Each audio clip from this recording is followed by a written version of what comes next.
Hi everyone, this is Koinzell here. So we finally got the new details, all of the details for 1.4. Let's talk about the banner, the Venti banner. So we have the 4-star characters basically confirmed here. And we have Razor, Noelle, and Sucrose. So Sucrose was kind of a surprise to me. I thought it would have been Fisher. Fisher, Razor, Noelle. I was expecting Razor and Noelle. Sucrose is actually a very good option here. But the thing about the Venti banner, right, is that I actually feel that he is a very good character at C0. If you're a F2P player and you don't have him, you should definitely try to get him. Because he will also, his CC effect is so strong that it will actually help you significantly in Spiral Abyss. So I myself is gonna go for C0. Am I gonna go for C1, 2, 3, 4, 5, 6?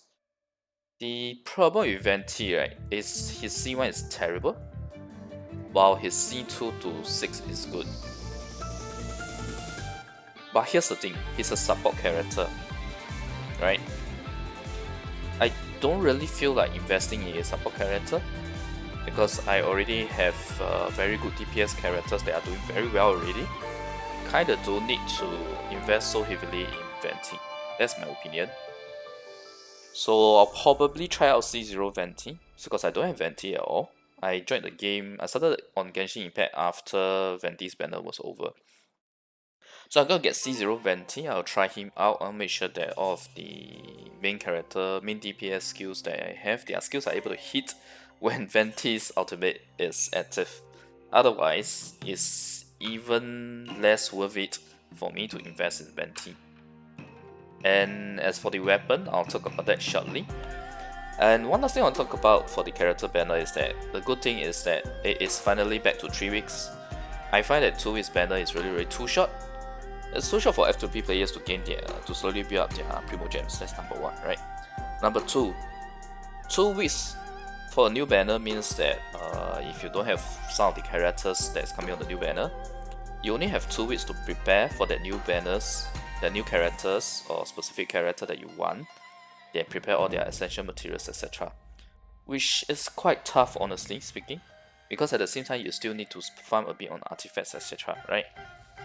So yeah, I'm just really glad that it's back to 3 weeks, which will mean that for the child banner it will be 3 weeks as well. Because typical update is 6 weeks. It lasts 6 weeks long every update. So if you don't have Venti, definitely try to pull for Venti. Venti really helps a lot with his CC. And in terms of the 4-star characters, Noelle is actually not too bad as a healer. If for some reason you have C6 Noelle, she's actually pretty good as a main DPS as well.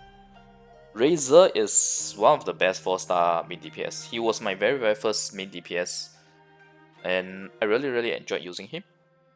In fact, still do enjoy using him right now, especially in his burst. He whacks so hard and fast, man. It's awesome. As for Sucrose, everyone knows, right? If you want big PP numbers, Sucrose is the way to go. So this banner is actually not too bad, but just go for Z0. Especially if you already have Venti, right? Then I don't think you should roll, because C1 Venti is really horrible. Unless you are going all the way, you are going for C6, then oh man, by all means go ahead. Yep, so this is my thoughts on the Venti banner. Let's look at the weapons banner next. Elegy for the end. Every time I see the for the end, right, I just feel like it means for the end of all our wallets. So Elegy for the end is actually a very good support weapon. At R1, you get 60 EM Elemental Mastery by default on the character that is wielding the bow, and you get to do 100 Elemental Mastery buff to every member in the party once you hit the 4 Sigils of Remembrance, which is easily achieved with either the Fisher C6. C6 Fisher's additional attack from Oz actually counts as elemental skill, and that will mean that the Elegy for the end will work very well on C6 Fisher, because you will be able to hit the 4 Sigils almost immediately. Likewise for the Venti out, when we use the Venti burst for his Q. But the thing about the Elegy, right, is that I feel like 100 EM is nice, but it's somewhat the difference in the boost is not that obvious sometimes. But when it comes to R5 Elegy for the end, it's 200 EM. That's like getting one sucrose buff in your team. So that's really crazy. But we all know how the weapon banner is like, right? It's a nightmare, honestly speaking. It's an absolute nightmare. I mean, when you talk about weapon banner, I can just think about the number of off-banner weapons that I actually got. That was 7. I got 7 off-banner weapons, 7 Homa, and 8 WGS. And the 7 Homa was thanks to a final pool that I got double Homa in one temple. Otherwise, it would have been 8 WGS, 5 Homeless, and 7 off-banner. That is an absolute nightmare, especially the weapon banner. I think if you have watched the videos around, you've seen Tecton is even worse. You couldn't even get a Homeless. Put aside R5 or not. So, weapon banner, after that audio, I don't think I want to pull on this weapon banner, honestly speaking. Because the second rate up 5-star weapon is Skyward Blade. Now, Skyward Blade is actually BIS for support characters because of the energy recharge. And in actual fact, its DPS is not too bad because the effect that it does is actually the same as Crescent Pike. Very, very similar to Crescent Pike. But the problem is there's no real character that attacks really, really fast to make good use of the Skyward Blade at the moment. That's why maybe Chi-Chi, but Chi-Chi isn't really a DPS character per se, and her skilling on her skills are really bad. So, can you imagine getting 3 to 4 Skyward Blades before getting one Elegy for the end? I mean, compare Skyward Blade to Wolf Greystone. Wolf Greystone at least is BIS for main DPS characters like Diluc, Chongyun. So yeah, I personally am not that keen on pulling on this banner. If you really like Elegy for the end, you can try, but I don't want to be the person recommending you to try on weapon banner when weapon banner's RNG is so terrible. Of course, there is a caveat here where the 4-star weapons, there are 2 new 4-star weapons here. One is the Ellie Flash, the other is the Wine Sword. So Ellie Flash is actually very nice. It's a sword that gives you damage percentage, provided you don't get hit. Which, if you use together with a shield giving character like Zhongli or Diona, it's actually very easy to achieve that, the not getting hit part.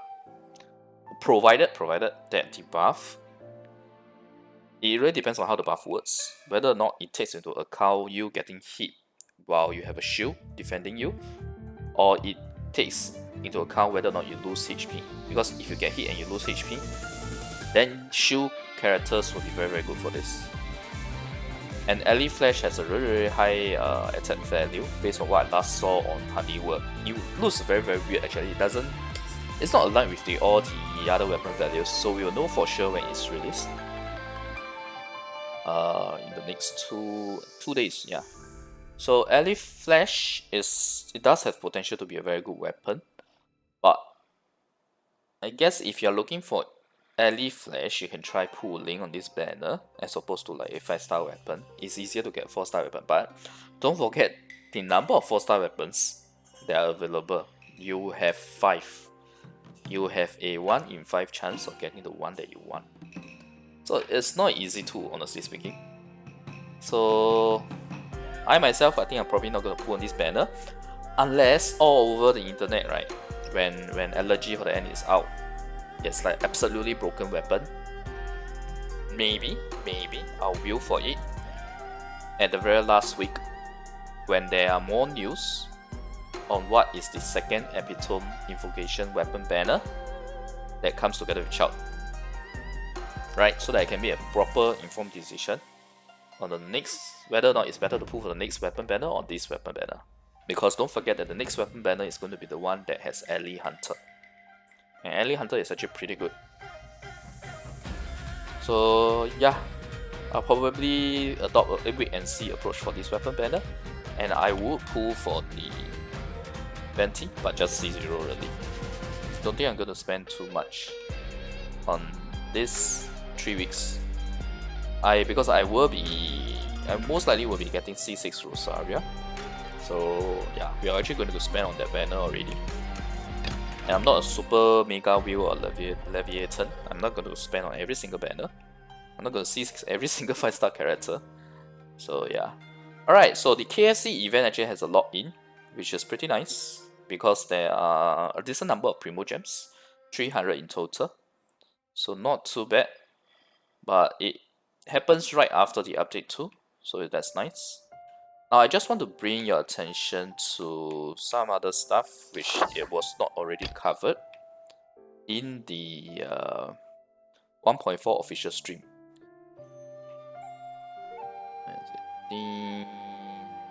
Yeah, there's more details about the Invitation of Windbloom event and the way to get the Windbloom Ode or Ode. I'm not sure how to pronounce it, sorry. But basically, the festive anecdotes is similar to the Lantern Rite Festival, right? Where there's different ads that's slowly being released. So you have ad 1, 2, 3, 4, and each of them is 3 days apart. And while the first ad is on the 19th of March, which is this Friday at 10 AM. Kind of weird for a timing like this, but yeah. In fact, I would say this is similar to the Chop Prince, right? The Chop Prince at 1, 2, 3 in that aspect. And there's going to be Windbloom Festival quests available. Okay, so each of these ads will slowly unlock new quests. So complete the quest, get Primo Gems, XP materials, Mora, etc. etc. Hero quest will be available once 1.4 is live, which means that we can enjoy it the moment 1.4 is live on 17th. We don't need to wait for 19th, unlike the Windbloom Festival. There's also new Archon quest. Okay. The title of this Archon quest is very, very interesting because it's We Will Be United.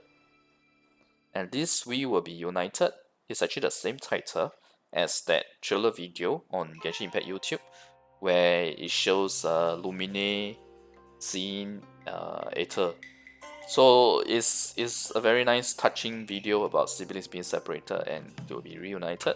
So hopefully the quest is about the same type of context, so that will be nice. New world quest, okay, that's something that we don't know about. What else? New recipes. I don't know about you guys, but when I saw crispy potato shrimp platter, I felt really interested in it.